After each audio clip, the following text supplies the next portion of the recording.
Ok, entonces lo que toca ver, este es nuestro esquemita con el que iniciamos cada film, cada que vamos a verlo, porque este es como el esquemita que ya espero se hayan hasta aprendido de memoria, que contiene los 3 fila dentro del reino Arquezoa y los 14 dentro del reino Protozoa, que dentro de términos generales era lo que se venía estudiando como parte del grupo de protozoos, que Corliss divide en 2 reinos que son un poco discutibles, en particular este primer Arquezoa, donde no estamos seguros si estuvo bien definido este reino, pero en realidad, pues digamos, es el conjunto de formas que tendríamos que ver. Pusimos en flechitas de colores para ayudarnos a ver cómo de las clases originales que Bushle en su momento, el gran arquitecto de protozoos, había separado, cómo después se van yendo como a diferentes lugares en las clasificaciones. Tenemos, por ejemplo, los ciliados, que esos son sí los que quedan básicamente juntos, que es interesante como el único grupo natural. Tenemos en color amarillo todo lo que en su momento pudieron haber estado agrupados como flagelados y que vimos que en realidad tienen características muy distintas y por tanto andan por todos lados. Las verdes, que son las formas ameboides y que todavía están más divididas porque tienen una gran diversidad. Y los apicomplexos, que son otro grupo que tuvo algunas modificaciones, algunas clasificaciones, y más bien ahí se fue separando de otros que estaban mezclados con ellos. ¿Qué es lo que nos queda en este esquemita? Son justamente los fila que están en colores, en las letras de colores, y que corresponden a la revisión que hace Collis en el 2004, en donde él mueve estos fila que originalmente había puesto aquí a diferentes reinos. Entonces vamos a revisar de manera muy general lo que estaba ahí dentro, ¿no? Entonces, vamos a empezar por el Filumopalozoa y ahora pongo una flechita al revés para indicar que es uno de los grupos que sale. Y el color de la letra más es, digamos, que nos va a ir dando como la pista de hacia dónde se nos va. Pero vamos a ver primero brevemente, si ustedes se dan cuenta, Palozoa es básicamente un organismo ovalado, pero además que presenta esto, que son cilios en hileras longitudinales. Algo importante porque en su momento estaba, o en algunas clasificaciones muy viejas podrían haber visto a este género, por ejemplo, que es opalina, que es uno de los representantes clásicos dentro de los ciliados, más bien porque ustedes se preguntarán, pues si tiene cilios, si los tiene hileras, ¿por qué no es un ciliado? Bueno, vamos a ver por qué no. Son muy aplanados, no tienen un citostoma, no tienen un área específica oral de ingreso, pero además son multinucleados con núcleos de un solo tipo. Quedamos que los ciliados tienen 2 tipos, no 2 núcleos, sino 2 tipos. Tienen un macro, un micro, pueden tener muchos macros, o un solo micro, o muchos micros, pero en este caso, Palozoa solamente tiene un solo tipo de núcleos, pero tiene muchos, muchos núcleos. Su nutrición va a ser más bien saprozoica, no va a ser tanto como los ciliados, un gran fagótrofo. Va a presentar una fisión de longitudinal o un proceso que llamamos plasmotomía. ¿Qué es lo que es la plasmotomía? Es una división citoplasmática independientemente de la nuclear. ¿Qué pasa cuando tenemos un organismo multinucleado como este, que no necesita duplicar sus núcleos para poderse dividir? Lo único que hace es, digamos, fragmentar su membrana y entonces puede dividirse en muchos organismos pequeños, en donde puede llevar una buena cantidad de núcleos cada celulita porque tiene muchos núcleos. Entonces, justo no va acoplado necesariamente la duplicación nuclear para después la duplicación celular. A este proceso es que se le llama plasmotomía, que también se dan cuenta es muy distinto a cómo ocurre en los ciliados. Dentro del ciclo de vida vamos a tener además que existe una etapa propiamente sexual en donde hay uno digamos, que funciona como macro y otro como microgameto y se fusionan. Y pues donde viven estos es en el intestino grueso básicamente anfibio. Son básicamente endocomensales, se consideran, sí, digamos, no parásitos ni nada, sino realmente organismos que están en estrecha asociación más bien con estos organismos. Si nosotros vemos, esta es una fotografía digamos, a microscopio, en donde más o menos se alcanza a ver este patrón de ciliatura, y aquí se alcanza a ver como estas bolitas más claritas blancas, que podrían ser los núcleos, y cuando hacemos una tinción, o una impregnación, esta es una impregnación y esta es una tinción, más adelante vamos a ver la diferencia entre eso, vamos a ver que se marcan perfectamente todos los núcleos que tiene esta especie, ¿no? Y entonces, ese es un diagramita en donde básicamente lo que podríamos mencionar de estructura son sus núcleos, sus hileras de cilios y pues sus cilios, ¿no? Entonces, ¿cómo poder saber nosotros cuando vemos en una gotita al microscopio que es una opalina, por ejemplo, y no algún ciliado? Podríamos tomar en cuenta esta propiedad de los núcleos, el citostoma, pero otra cosa importante sería que, como vamos a ver ahorita en el ciclo de vida, pues en realidad si nuestra muestra no es de una etapa en particular, o más bien si no es el intestino del anfibio, pues difícilmente sería esta especie. Ok, entonces, ¿cómo sería el ciclo de vida de estos organismos? Y esto es algo muy interesante porque está completamente acoplado a su hospedero. Nosotros tenemos a opalina viviendo entonces en el intestino de anfibios, por ejemplo, unas ranitas. Eh, entonces va a empezar el proceso por división, por este proceso que llamamos plasmotomía, en donde quedamos, pues básicamente se va a dividir la membrana y va a ir fragmentándose para llevar una cantidad de núcleos a nuevas células que van a tener poquitos núcleos, porque pues solamente serán unos poquitos y escasas filas ciliares, ¿no? Después, bueno, algo que se sabe bien, se conoce, es que estas divisiones van a ir reguladas por las secreciones hormonales del hospedero. Y en este caso en particular, eh, por la transformación que surge el hospedero en su ciclo de vida, que también es algo muy particular. Entonces, cuando empieza a haber un momento de que, por ejemplo, estas van a tener un proceso de reproducción, van a empezar a generar su ciclo de vida, que una parte, digamos, va eh, a generar los nuevos organismos que van a ser más acuáticos. Bueno, lo que hace este protozoo es formar quistes a partir de estas células hijas de más o menos 30 micras de diámetro que van a salir en las heces. Acuérdense, es un parásito, bueno, no es un parásito, es un endocomensal del intestino. Salen en las heces estos quistes y pueden estar semanas sobreviviendo ahí en el agua, en donde lo que esperan es ser comidos por un renacuajo. Dentro de este renacuajo van a exquistar, salen del quiste y ahí van a transformarse, o se les va a llamar en ese momento como gamontes, van a tener una multiplicación por fisión longitudinal hasta que lleguen a formar lo que llamamos como gametos, que el más delgadito le llamamos microgameto y el más gordito macrogameto, que van a funcionar como masculino o femenino, y que después se van a fusionar para hacer una fecundación, una cingame, digamos, se juntan los núcleos también, se redondea el cigoto, genera una pared quística y va a quedar así, como un enucleado, un quiste, digamos, un enucleado. Este quiste sale en las heces, va a ser comido por otro renacuajo, va a volver a esquistar y puede volver a estar en este proceso y formar más gamontes y volver a repetir, digamos, esta etapa, o formar ya la etapa trófica plurinucleada, es decir, pasar a ser como el adulto de opalina. ¿De qué depende? ¿De qué depende si regresa a este ciclo y vuelve a hacer esto o si se vuelve un organismo maduro? Pues depende del estadio o del estado de desarrollo del renacuajo por el cual es comido. Y esa es la parte que es muy interesante porque todo el ciclo de vida de opalina está completamente ligado al ciclo de vida de bueno, en este caso que ejemplificamos unas ramitas, en donde si el renacuajo es muy joven, entonces vamos al proceso de estos gamontes, y si el renacuajo ya está por salir y transformarse en el adulto, entonces su protozoo también va a transformarse en el adulto y salir. Entonces esto es súper bonito y conocemos que hay bastante especificidad entre las especies que están dentro del intestino de las diferentes especies. Entonces, por ejemplo, sabemos que la especie opalina hilaxena está básicamente siempre en la ranita de Hila versicolor.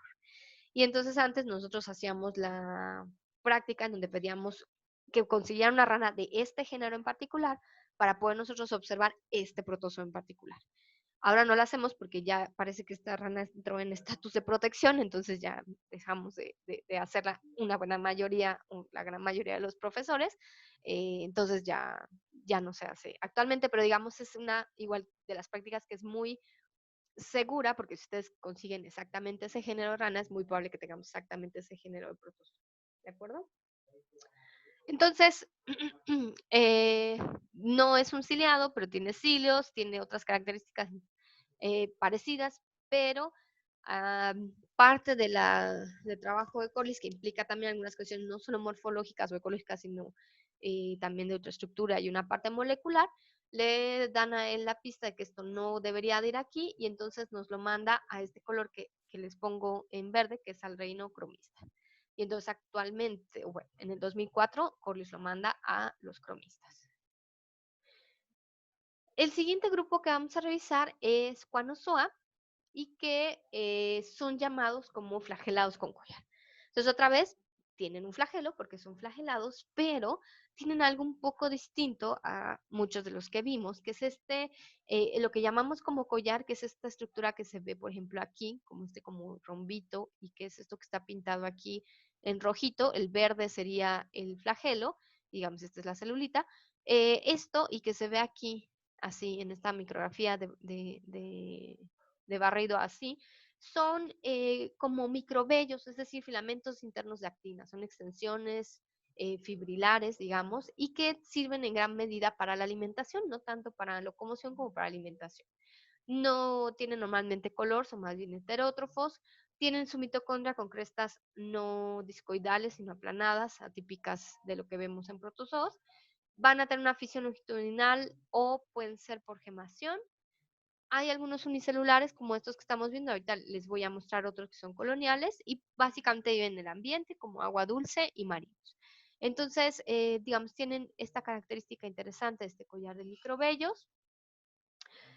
Aquí vemos otra imagen en donde justo se ve estos filamentos de actina que parecen como flagelos chiquitos, pero en realidad su función no es de movimiento, sino es básicamente para atrapar alimento. Tiene su núcleo, su Golgi, su mitocondria, puede tener aquí otros procesos. Algunos pueden, por ejemplo, tener un pedúnculo, entonces tienen un pedúnculo que no se debe confundir justo con el flagelo, sino que es un pedúnculo que los pega a sustratos, son asociados a sustrato. Tenemos algunos que pueden formar estas como colones, ahorita les voy a mostrar otras imágenes de estos coloniales, y entonces son muy particulares y han sido considerados como eslabón, en este caso entre protozoos y animales, porque se parecen mucho a una estructura que tienen las esponjas que son llamados cuanocitos. Estas las tienen aquí, que son nada más filtradores. Tiene aquí un cuanocito y aquí les muestro una imagen de lo que sería un cuanocito. Y si ustedes comparan esta imagen con esta imagen, pues verán que es sumamente parecido la estructura de esta esponja con lo que es un cuanoflagelado, eh, digamos, independiente. Entonces esto ha dado pistas de cuestiones evolutivas también, se ha ahí postulado varias cosas. Vean, realmente el parecido es sorprendente. Y pues ya en estudios más actuales, pues realmente se les asocia mucho más a animales que a otros, digamos, protozoos incluso. Entonces, aquí tenemos, por ejemplo, algunos de los coloniales, como se verían. Igual, en algún momento cuando veíamos Heliosaurus les decía, tienen que tener cuidado con estas formas porque justo a veces nada más ven así como las células y los flagelos, que parecería de repente algo redondo con muchas cosas alrededor, pero bueno, estos son un conjunto de flagelados que se van a estar ahí agrupando y pues que tienen esta misma característica, pero simplemente forman aquí estas colonias.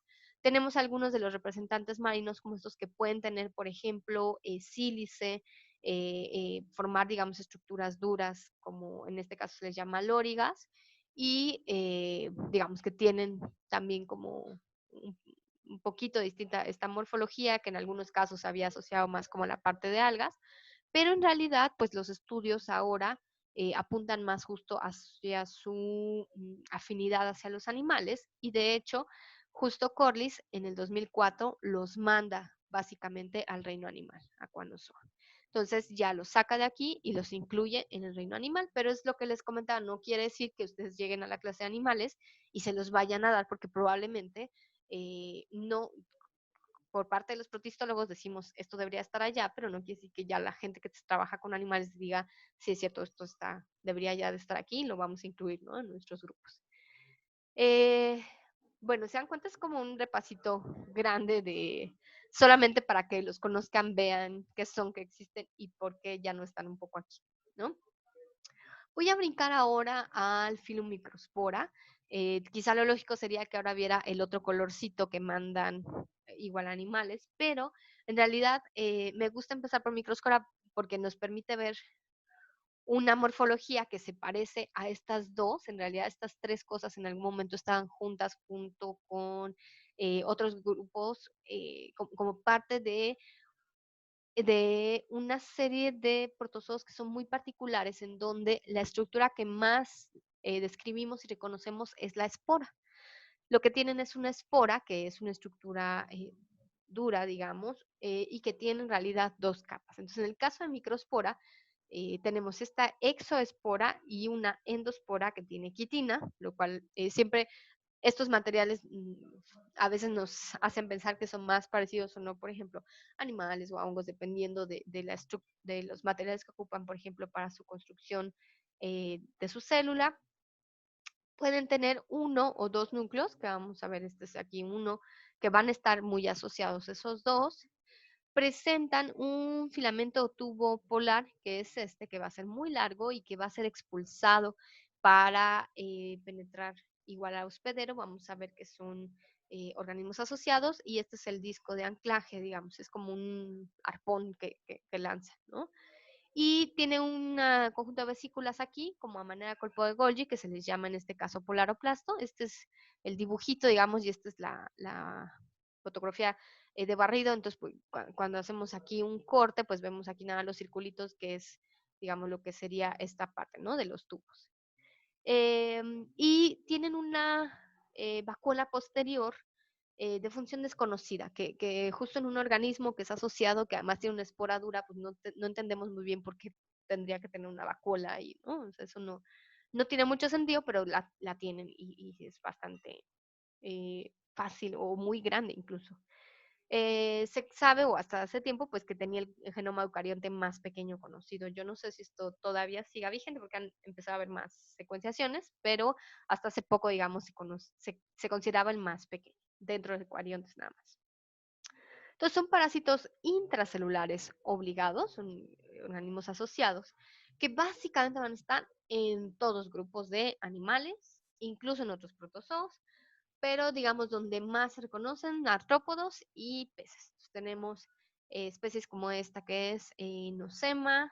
Estas dos son representaciones de la especie, bueno, el género que se llama Nosema. Hay, por ejemplo, una especie que es Nosema apis, que por su nombre ya se imaginarán, pues se encuentra dentro de las abejas y que es un problema, la nosemiasis se llama así la enfermedad que les causa, y que es un problema grande en apicultores en México. Hubo un momento de crisis también que tuvieron muchos apicultores este problema con este parásito y que pues puede causar muerte a las abejas y por tanto pues este, generar crisis económicas y también puede incluso, se sabe que pueden parasitar, por ejemplo, a gusanos de seda que también son de importancia económica. Entonces, esto es lo que les hace importantes. Tienen ciclos de vida complejos, igual no me voy a meter en detalle, pero donde básicamente lo que hacen es justo como aventar el filamento polar para poder entrar.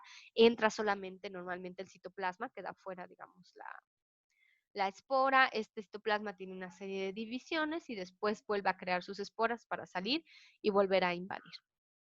Y bueno, pues es, digamos, la parte difícil, pero también tenemos algunas especies que han podido ocuparse a beneficio nuestro, como esta que es, no sé, Malocusta, que es utilizado como un control biológico para algunas plagas como saltamontes, grillos y langostas que pueden afectar cultivos. Entonces, digamos, también hay algunos que podemos usar un poco a nuestro favor. Pero pues también hay las especies parásitas del humano. En general no son tan, digamos, relevantes en términos de que suelen atacar más bien a quien tiene bajo el sistema inmune. Entonces, probablemente nosotros hayamos tenido contacto con estos parásitos, pero no logran, realmente no son grandes parásitos específicamente que causen mucho daño en el hombre, aunque sí pueden causar algunas, por ejemplo, encefalitosón intestinal, y si es quizá de los que más o menos puede generar grandes afectaciones. Esta es una tablita que tiene algunos de las especies que afectan al humano, más o menos justo en qué casos se han observado, qué es lo que puede pasar o los riesgos, más o menos el ciclo de vida, en donde pues casi todo es lo mismo, ¿no? Es decir, lanza el tubo polar, entran solo como la parte de adentro de la espora y genera más esporas y se libera, ¿no? Entonces, y tenemos pues varios puntos de infección que pueden, digamos, causar y pueden también afectar, por ejemplo, a cuestiones de pesca, porque también pueden estar, creo que estos eran camarones, si no me equivoco, y entonces, bueno, afectar a varias especies que son de importancia económica. Entonces, este grupo de Microspora lo manda Corlys a ahora el reino Fungi. Por diferentes situaciones se considera que debería de estar más bien asociado, que tiene de alguna forma asociación hacia el reino de los hongos. Vamos ahora con Mixozoa, que si se dan cuenta es algo más o menos similar, en donde tenemos justamente, por eso antes estaban juntos en lo que se llama anidospora, porque básicamente tenemos otra vez un organismo que tiene una espora muy semejante, que tiene exo y endosporas, pero que aquí la diferencia es uno que puede tener valvas, es decir, como las diatomeas, por ejemplo, que tienen un sistema, digamos, que se acopla. Tienen también sus filamentos polares, pero estos van a estar adentro de lo que llamamos cápsulas polares, que son como estos sacos, digamos, adentro de donde están y que también, digamos, son los que se van a lanzar. La endospora puede ser también de quitina y justamente puede tener como estas hasta 6 valvas. Eh, Estas cápsulas polares que entonces tienen a los filamentos, puede variar el número de cápsulas que tenga, normalmente se están solo en un extremo de la espora y por tanto este es el que se llama como el anterior. Y en esta parte de abajo lo que queda, que es este citoplasma en donde están a veces uno o dos núcleos, es llamado esporoplasma, ¿no? Es el citoplasma de la espora, pues es el esporoplasma. Y estos pues sabemos que tienen mitocondrias con crestas que pueden ser tanto tubulares o irregulares, ¿no? Entonces, esta es una vista de cómo se verían con las diferentes, cuando tienen más valvas. Y esta es una especie, digamos, de las conocidas, que es Mixobolus, y vean ustedes igual cómo se ve su endo, su exoespora, esto sería el esporoplasma, y aquí tenemos sus cápsulas con sus filamentos polares adentro. En todos estos casos ya no creo que no les puse bien referencia a tamaño, pero en general son pequeñas, ¿no? Una espora entonces puede tener dos núcleos esporoplasmáticos, es decir, ahí en el esporoplasma. Estos se pueden funcionar y en lo que se llama autogamia antes de la, digamos, germinación, lo que es parte del proceso del ciclo de vida. Y en este ciclo de vida pueden tener etapas tróficas amoeboides, que es justamente este es como esporoplasma que sale y queda ahí, o plasmodiales, que es que a partir de estos dos se van a dividir y tener más núcleos. Entonces tenemos cosas ahí como entre ameboides, pero que luego tienen esporas duras y entonces por eso es como difícil de repente igual como saber a qué se parecen y a qué se asocian. Y otra vez, básicamente los tenemos como parásitos. En general aquí van a estar dentro de cavidades o de tejidos, en vertebrados como anfibios, reptiles, pero sobre todo aquí en peces, es donde conocemos gran afectación. Estas, por ejemplo, las especies de mixozoos y el pez en el que normalmente se encuentran, ¿no? Los salmones, anguilas, brinus.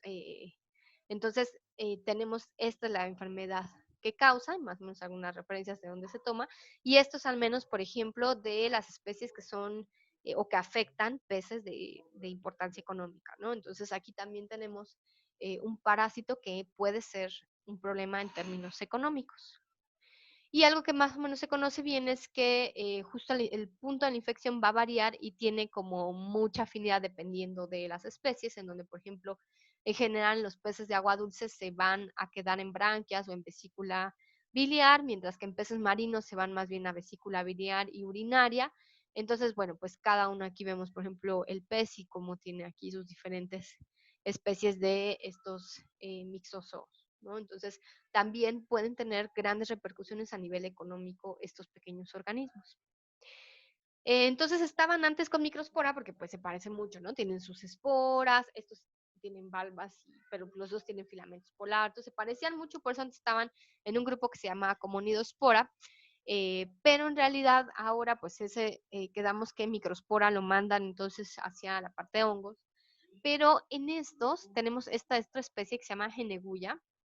Este, fíjense que otra vez tiene su esporoplasma con sus dos núcleos, sus cápsulas con sus filamentos polares, pero tiene nada más muy particular esto que es como un proceso se les llama, es un alargamiento de la espora, digamos, es la espora que forma dos, como si fuera una colita, se alarga la espora, y esto ha sido relacionado otra vez con un grupo de animales, ahora con los nidarios, en donde tienen un nematocistos, que son estos como arpones igual que utilizan y que su forma nos recuerda mucho, tiene mucho parecido con algunas de estos organismos. Entonces, juntando eso con algunas cuestiones, digamos, de cuestiones más moleculares, a estos organismos de Mixozoa se les llevó al reino animal. Entonces, aunque se parecen mucho en términos de la estructura de las esporas y las cápsulas y los filamentos polares, en realidad microspora se va hacia hongos, Mixozoa se va hacia animales, y el tercer grupo, que por su nombre acetospora, ya se imaginarán, también tiene una espora. Son esporas mucho más sencillas. Aquí ya no tenemos la presencia, por ejemplo, de estas cápsulas o filamentos polares. Tenemos simplemente esporas que son en general así como ovaladas o elipsoidales, pero que pueden tener también diferentes formas. Ahorita vamos a ver. Pueden tener, digamos, algunas ornamentaciones y normalmente tienen, o muchas tienen esta que le llaman como tapa polar, que es literalmente, ¿no? Como una tapa, digamos, que se abre hacia lo que es ese orificio, digamos, pues por el cual entra y sale el esporoplasma que está dentro de esta célula o de esta espora, y en este caso el esporoplasma, pues como no hay ni cápsulas ni filamentos, pues llena toda la espora y es uninucleado. Va a presentar sus mitocondrias con crestas tubulovesiculares y estos son otra vez parásitos, van a estar tanto en células, en tejidos, en cavidades de algunos invertebrados y algunos vertebrados. Por ejemplo, es muy interesante porque es igual, son ornamentaciones, le llaman procesos, ornamentaciones de la célula. Todo esto es del género Anaplosporidium y miren ustedes qué tan largo puede ser esta ornamentación de la espora, específicamente de la espora. Podemos tener, por ejemplo, estas esporas que forman estos como picos o estas como colas, esta es como la tapa polar, esta es minginia. Entonces tenemos, por ejemplo, en gusanos, en lapas marinas, en agua dulce pueden estar en caracoles. Y este es justamente el caso que en algún momento en la clase de ecología platicamos, en donde esta especie que es Urosporidium es marino y está parasitando un tremátodo que a su vez es un parásito de un cangrejo azul. Entonces, este es el caso que veíamos de los hiperparásitos, que están un parásito dentro de otro parásito, ¿no? Pero en realidad, pues igual estos, puede haber algunos que tienen más relevancia, que son aquellos que afectan especies, por ejemplo, de importancia económica, como algunos crustáceos, etcétera, pero en realidad, pues son quizá ya de los poquito menos estudiados y se encuentran entonces aquí, si se dan cuenta por la coloración, se van entonces hacia el grupo de los hongos, ¿de acuerdo? Estas, digamos, de las especies que parecen que tienen esporas.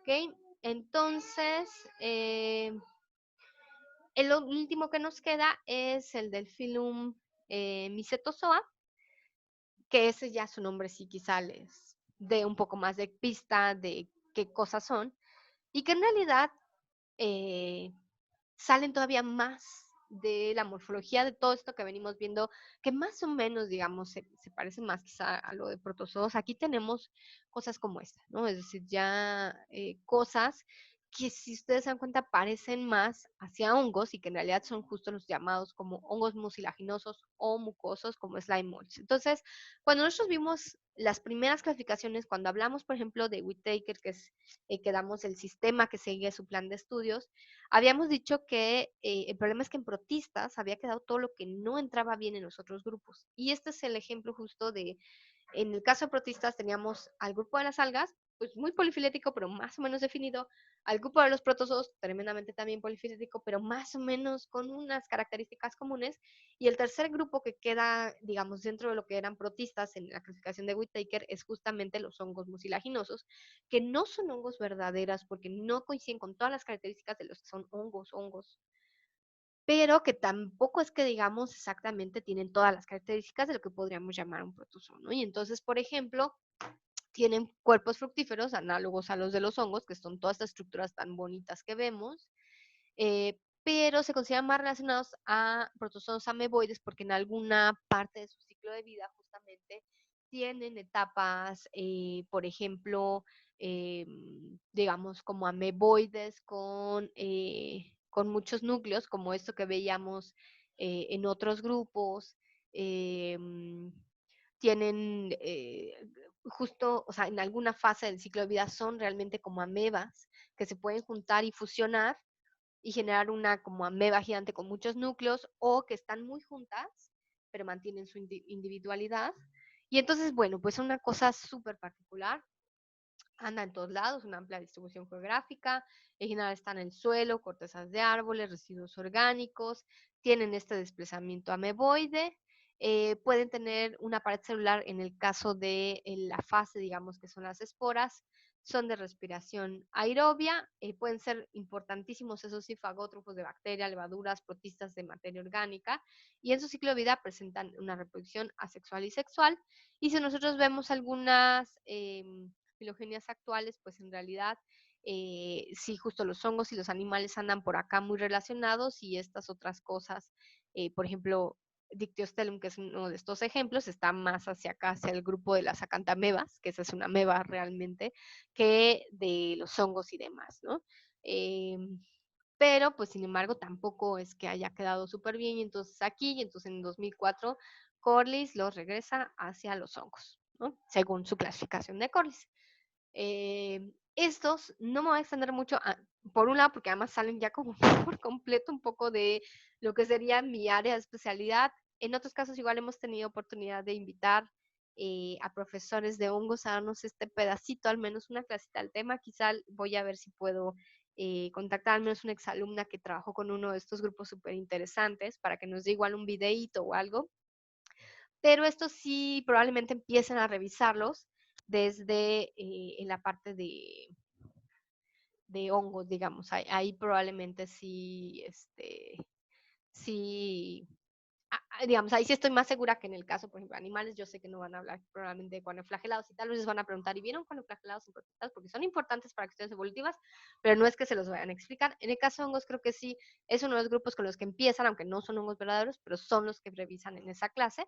Pero igual voy a ver que no nos quedemos así como sin nada de este grupo, pero digamos, al menos ahorita lo importante era que ustedes vieran estos 6 grupos que están ya fuera, digamos, en la clasificación de Corliss, por eso no lo estamos viendo súper a detalle, pero que es importante que sepan un poco al menos de las generalidades, ¿de acuerdo? Entonces, sí, déjenme ver con quién puedo hacer como el contacto más rápido, ya sea con mi exalumna, con la otra profesora que luego nos da la plática, ya veremos ahí con quién, ¿de acuerdo? Muy bien. ¿Dudas hasta aquí de esta parte de